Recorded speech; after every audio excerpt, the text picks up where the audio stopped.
പനീറിന്റെ recipe ആയിട്ടാണ് വന്നിരിക്കുന്നത്. പനീർ മട്ടർ മസാല. അപ്പോൾ നമ്മളൊരു റെസ്റ്റോറൻറ്റ് സ്റ്റൈലിൽ നമുക്കിത് എങ്ങനെ റെഡിയാക്കി എടുക്കാൻ നോക്കാം. ചപ്പാത്തിക്കും അതുപോലെ തന്നെ പൊറോട്ടയ്ക്കും റൊട്ടിക്കൊക്കെ നല്ലൊരു സൈഡ് ഡിഷായിട്ട് നമുക്ക് എടുക്കാവുന്ന ഒരു കറിയാണ് ഈ പനീർ മട്ടർ മസാല. അപ്പോൾ നമുക്ക് വീഡിയോയിലേക്ക് പോകാം. അതിന് മുന്നായിട്ട് എൻ്റെ ചാനൽ ആദ്യമായിട്ട് കാണുന്നവരുണ്ടെങ്കിൽ നിങ്ങളൊന്ന് ലൈക്ക് ചെയ്യണം, ഷെയർ ചെയ്യണം, അതുപോലെ തന്നെ സബ്സ്ക്രൈബ് ചെയ്ത് സപ്പോർട്ട് ചെയ്യാം. അതുപോലെ നിങ്ങളുടെ ഫീഡ്ബാക്കുകളൊക്കെ കമൻസിലായിട്ട് അറിയിക്കുക. അപ്പോൾ നമുക്ക് വീഡിയോയിലേക്ക് പോകാം. നല്ലൊരു ടേസ്റ്റി ആയിട്ടുള്ളൊരു പനീർ മട്ടർ മസാല എങ്ങനെ റെഡിയാക്കി എടുക്കാൻ നോക്കാം. അപ്പോൾ നമുക്ക് ആദ്യം തന്നെ പനീർ ഒന്ന് മാരിനേറ്റ് ചെയ്ത് വെക്കണം.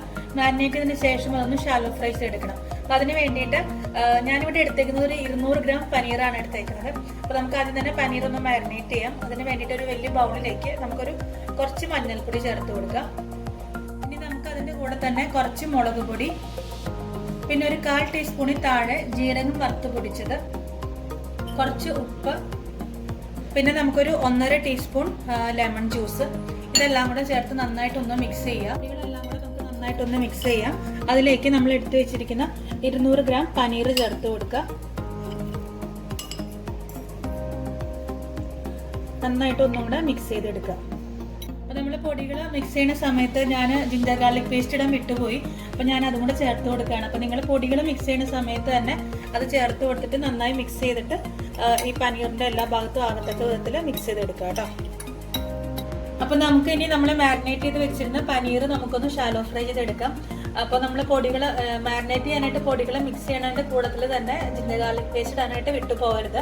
അപ്പം നമുക്ക് മാരിനേറ്റ് ചെയ്യാനായിട്ട് ഞാൻ എടുത്തേക്കുന്നത് മുളക് പൊടി, മഞ്ഞൾപ്പൊടി, ജീരകത്തിന്റെ പൊടി, അതുപോലെ തന്നെ ginger garlic paste, lemon juice, കുറച്ച് ഉപ്പ്, ഇതെല്ലാം കൂടെ ചേർത്തിട്ടാണ് നമ്മൾ മാരിനേറ്റ് ചെയ്ത് വെച്ചത്. തന്നെ നമുക്ക് ഇതൊന്ന് ഷാലോ ഫ്രൈ ചെയ്തെടുക്കാം. കുറച്ച് ഓയിൽ ഒഴിച്ച് ചൂടായിട്ടുണ്ട്. ചൂടായ ഓയിലിലേക്ക് നമുക്ക് പനീർ ഇട്ട് കൊടുത്തിട്ട് ഷാലോ ഫ്രൈ ചെയ്തെടുക്കാം.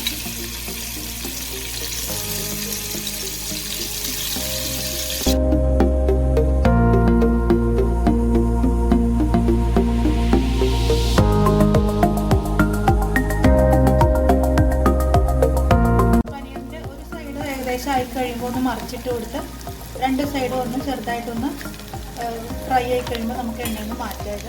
ഏകദേശം ഇതായിട്ടുണ്ട്. ഞാനിപ്പോൾ വെച്ച് കൊടുത്തിട്ട് കുറച്ച് ഞാൻ ഇടയ്ക്കൊന്ന് തിരിച്ച് മറിച്ചൊക്കെ ഇട്ട് കൊടുത്തിരുന്നു. നമുക്കിനി ഇത് എണ്ണയിൽ നിന്ന് മാറ്റാം. അപ്പോൾ നമ്മൾ പനീർ ഫ്രൈ ചെയ്തിട്ട് മാറ്റി വെച്ചിട്ടുണ്ട്. അപ്പോൾ നമുക്ക് ആ പനീർ ഫ്രൈ ചെയ്യാനായിട്ട് നമ്മൾ ഉപയോഗിച്ച എണ്ണ തന്നെ ഇതിനും ഉപയോഗിക്കാം. അപ്പോൾ നിങ്ങൾ പനീർ ഫ്രൈ ചെയ്യാനായിട്ട് വലിയ പാത്രത്തിലാണ് പനീർ ഫ്രൈ ചെയ്യുന്നതെങ്കിൽ ആ പാത്രത്തിൽ തന്നെ ബാക്കി ചെയ്താൽ മതി. അപ്പോൾ ഞാൻ ചെറിയ പാത്രം ആയതുകൊണ്ട് ഒന്ന് മാറ്റിയിട്ടുണ്ട്. ഈ കടായിലേക്ക് ഞാൻ ആ ഓയിൽ ബാക്കി ഉണ്ടായിരുന്നു ഒഴിച്ചു കൊടുത്തു. അതിൻ്റെ കൂടെ തന്നെ നമുക്ക് കുറച്ച് ബട്ടറും കൂടെ ചേർത്ത് കൊടുക്കാം.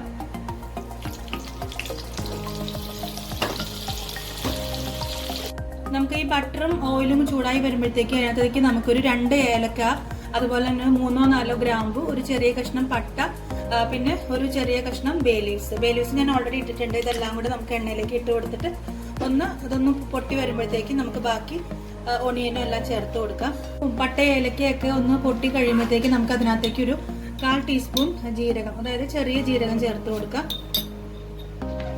ഇനി നമുക്ക് ഈ ജീരകം നന്നായിട്ടൊന്ന് പൊട്ടി വരുമ്പോഴത്തേക്കും അതിലേക്ക് നമുക്കൊരു 2 മീഡിയം സൈസ് സബോള നന്നായിട്ട് ചോപ്പ് ചെയ്തത് അതും കൂടെ ചേർത്ത് കൊടുത്ത് നന്നായിട്ടൊന്ന് വഴറ്റിയെടുക്കാം. ഏകദേശം ഒരു ബ്രൗൺ കളർ ആവുന്ന വരെ നന്നായിട്ടൊന്ന് വഴറ്റിയെടുക്കണം. സബോള പെട്ടെന്നൊന്ന് വാടി കിട്ടാൻ വേണ്ടിയിട്ട് ഇതിലേക്ക് നമുക്ക് കുറച്ച് ഉപ്പും കൂടെ ചേർത്ത് കൊടുക്കാം.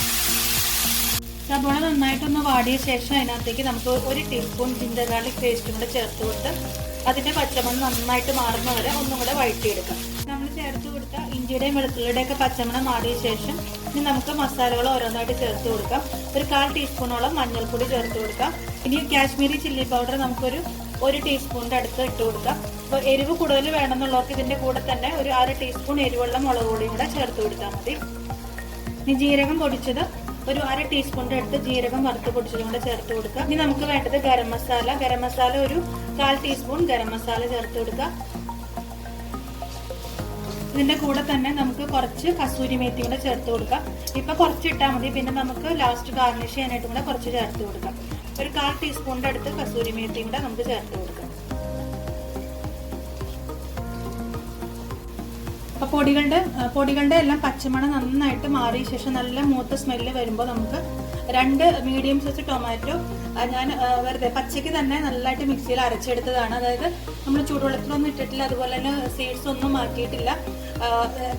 നല്ലോണം മിക്സിയിൽ അടിച്ച് പേസ്റ്റാക്കി എടുത്ത് അതുകൊണ്ട് ചേർത്ത് കൊടുത്ത്. അപ്പം നമ്മൾ ടൊമാറ്റോ അരച്ചത് ചേർത്ത് കഴിഞ്ഞ ശേഷം ഏകദേശം ഒരു 5-6 മിനിറ്റ് നന്നായിട്ടൊന്ന് വഴറ്റിയെടുക്കണം. കാരണം നമ്മൾ പച്ചയ്ക്കാണല്ലോ ടൊമാറ്റോ അരച്ചേക്കുന്നത്, നമ്മൾ ചൂടുവെള്ളത്തിലൊന്നും ഇട്ടിട്ടില്ല. അതുകൊണ്ട് അതിൻ്റെ പച്ച ചുവ നന്നായിട്ട് മാറത്തക്ക വിധത്തിൽ ഒരു 5-6 മിനിറ്റ് നന്നായിട്ട് ഒരു മീഡിയം ഫ്ലെയിമിൽ കുക്ക് ചെയ്തെടുക്കണം. അപ്പോൾ എണ്ണ തെളിഞ്ഞു വരുന്ന ഒരു സ്റ്റേജ് വരെ നമുക്ക് ഇതൊന്ന് കുക്ക് ചെയ്തെടുക്കാം. നമ്മൾ ചേർത്ത് കൊടുത്ത തക്കാളിയുടെ പച്ച ചുവയൊക്കെ നന്നായിട്ട് മാറി നന്നായിട്ട് എണ്ണയൊക്കെ ചെറുതായിട്ട് തെളിഞ്ഞു തുടങ്ങിയിട്ടുണ്ട്. ഈ ഒരു സ്റ്റേജിൽ നമുക്ക് നമ്മൾ എടുത്തു വെച്ചിരിക്കുന്ന ഗ്രീൻ പീസ്, ഇപ്പം ഞാനിവിടെ ഫ്രോസൺ ഗ്രീൻ പീസാണ് എടുത്തേക്കുന്നത്. ഒരു 1/2 കപ്പ് ഗ്രീൻ പീസ് എടുത്തിട്ടുണ്ട്. അത് നമുക്ക് ചേർത്ത് കൊടുക്കാം.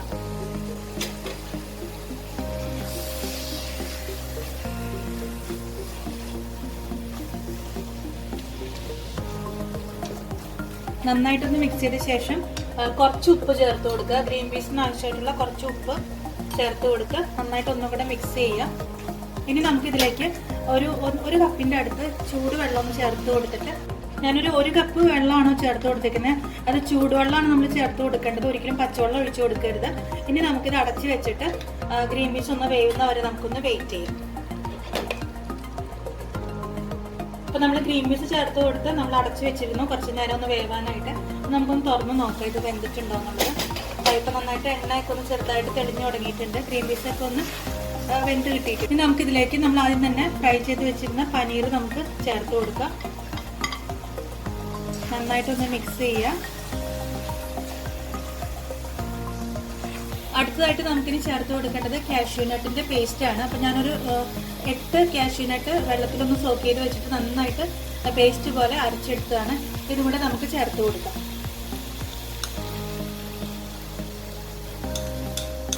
നന്നായിട്ടൊന്ന് മിക്സ് ചെയ്യുക. കുറച്ചുകൂടെ ഗ്രേവി വേണമെന്നുണ്ടെങ്കിൽ, അതായത് ചപ്പാത്തിക്കും പൊറോട്ടയ്ക്കൊക്കെ ആണെങ്കിൽ നമുക്ക് കുറച്ചുകൂടെ ഗ്രേവി വേണമല്ലോ. അപ്പോൾ നമ്മൾ കുറച്ചുകൂടെ ചൂടുവെള്ളം ചേർത്ത് കൊടുത്തിട്ട് ഒന്ന് മിക്സ് ചെയ്ത് ഒന്ന് അടച്ചു വെച്ച് ഒരു 5 മിനിറ്റ് ഒന്ന് അടച്ചു വെച്ച് ഒന്ന് കുക്ക് ചെയ്ത് കഴിഞ്ഞാൽ നമുക്ക് കുറച്ചുകൂടെ ഗ്രേവി ഉണ്ടാവും. അപ്പോൾ നമ്മൾ കാഷ്യൂനട്ടൊക്കെ ചേർത്തുകൊണ്ട് നന്നായിട്ട് കുറുകി വരും. നമ്മൾ വെള്ളം ചേർത്താലും നല്ല ഗ്രേവിക്ക് നല്ല തിക്നെസ് ഉണ്ടാവും. ഞാനൊരു 1/2 ഗ്ലാസ് ചൂടുവെള്ളം കൂടി ചേർത്ത് കൊടുത്തിട്ടുണ്ട്. നന്നായിട്ട് മിക്സ് ചെയ്യുക. ചെറിയ തീയിലിട്ടിട്ട് ഒന്ന് തിളയ്ക്കുന്ന വരെ ഒന്ന് വെയിറ്റ് ചെയ്യും. ഇനി നമുക്ക് അവസാനമായിട്ട് നമുക്ക് ഇതിനകത്തേക്ക് കുറച്ച് ഫ്രഷ് ക്രീമും കൂടെ ചേർത്ത് കൊടുക്കാം. ഫ്രഷ് ക്രീം ചേർക്കുന്നത് ഓപ്ഷണലാണ്. കയ്യിലുണ്ടെങ്കിൽ മാത്രം ചേർത്ത് കൊടുക്കാം. അല്ലെന്നുണ്ടെങ്കിൽ ഫ്രഷ് ക്രീമിന് പകരമായിട്ട് നമുക്ക് വേണമെങ്കിൽ നല്ല കട്ട തൈര്, അധികം പുളിയില്ലാത്ത കട്ട തൈര് ചേർത്ത് കൊടുക്കാം. അതും അല്ലെന്നുണ്ടെങ്കിൽ നല്ല ഫ്രഷ് മിൽക്ക്, നല്ല കട്ടിയിൽ, അതായത് ഫുൾ ക്രീം മിൽക്കൊക്കെ ആണെങ്കിൽ അത് കുറച്ച് ചേർത്ത് കൊടുക്കാം.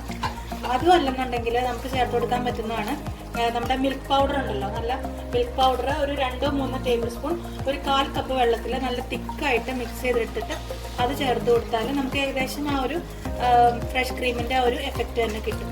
അപ്പം ഇതിലേതെങ്കിലും നിങ്ങളുടെ കയ്യിലുണ്ടെങ്കിൽ ചേർത്ത് കൊടുക്കുക കേട്ടോ. നന്നായിട്ട് ഒന്നുകൂടെ മിക്സ് ചെയ്യുക.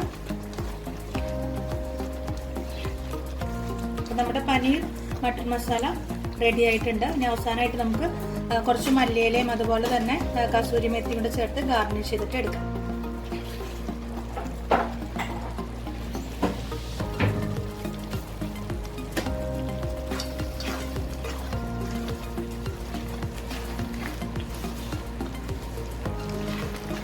നമുക്ക് ഫ്ലെയിം ഓഫ് ചെയ്യാം.